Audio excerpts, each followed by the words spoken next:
আসসালামু আলাইকুম রহমতুল্লাহি বারকাতুহু। ওয়ালাইকুম আসসালাম রহমতুল্লাহ বরকাত। জি, বলেন।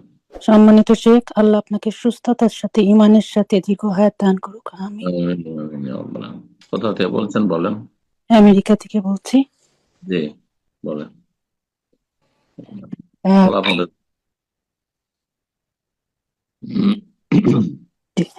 আমার প্রশ্নটা হলো যে যখন আমরা এশার সলাতে ইয়েতে মসজিদে যাই, তখন যদি আজান শেষ হয়ে যায় তখন কোনটা করা উত্তম?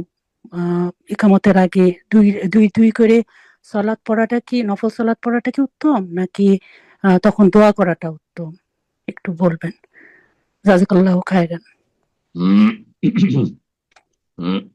বিসমিল্লাহির রহমানির রহিম, আলহামদুলিল্লাহ, ওয়াসসালাতু ওয়াসসালামু আলা রাসূলিল্লাহ ওয়া আলা আলিহি ওয়া সাহবিহি ওয়া মান ওয়ালা, আম্মা বাদ। প্রশ্ন করেছেন বোন যে এশার সালাতে বা যে কোনো সালাতে যখন আমরা মসজিদে গেলাম, আজান হয়েছে, আজান শেষ হয়েছে, তো এই সময় দুই দুই করে নফল পড়াটাই উত্তম নাকি দোয়া করা উত্তম? 2 রাকাত তাহিয়াতুল মসজিদ পড়বেন, এটি তো অবশ্যই উত্তম। কারণ রাসূলুল্লাহ সাল্লাল্লাহু আলাইহি ওয়াসাল্লামের হাদিস, ইযা দাখালা আহাদুকুম মসজিদা, তোমাদের যে কেউ মসজিদে প্রবেশ করবে, ফালা ইয়াজলিস, অতক্ষণ বসবে না, হাত্তা ইয়ারকা রাকাতাইন, যতক্ষণ পর্যন্ত 2 রাকাত পড়ে না নেবে। এই জন্য এটি সুন্নাতে মুআক্কাদা, তাহিয়াতুল মসজিদ সুন্নাতে মুআক্কাদা। কিছু উলামা তো ওয়াজিব পর্যন্ত বলেছেন।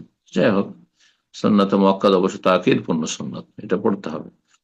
তারপরে অতিরিক্ত নফল, দুই দুই করে নফল পড়া উত্তম না দোয়া করা উত্তম? এই ক্ষেত্রে ওলামায়ে কেরাম বলেছেন দোয়া করাই উত্তম, দোয়া করাই উত্তম। কারণ আজান একামতের মাঝখানে দোয়া কবুল হয়, আজান একামতের মাঝখানে দোয়া কবুল হয়।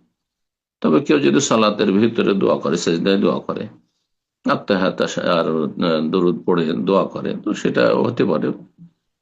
কারণ হাদিসে রয়েছে লা ইউরাদ্দু দুআ বাইনাল আযান ওয়াল ইকামা, আযান ইকামতের মাঝখানে দোয়া খণ্ডন হয় না, আল্লাহর কাছে দোয়া কবুল হয়। তো এরকম জায়গাগুলো, এইরকম সময় মুহূর্তগুলোকে আহ গুরুত্ব দেওয়া উচিত এবং যা বলা হয়েছে সে ফজিলত হাসিলের চেষ্টা করা উচিত। তো দোয়া করাটি ভালো হবে। কিন্তু কেউ যদি সমন্বয় করতে পারে যে আমি নফলও পড়বো আর দোয়া করবো, তো কোনো দোষের কথা নেই, জায়েজ দুটোই রয়েছে, কোনো অসুবিধা নেই। আল্লাহ তাআলা আ'লাম। জি।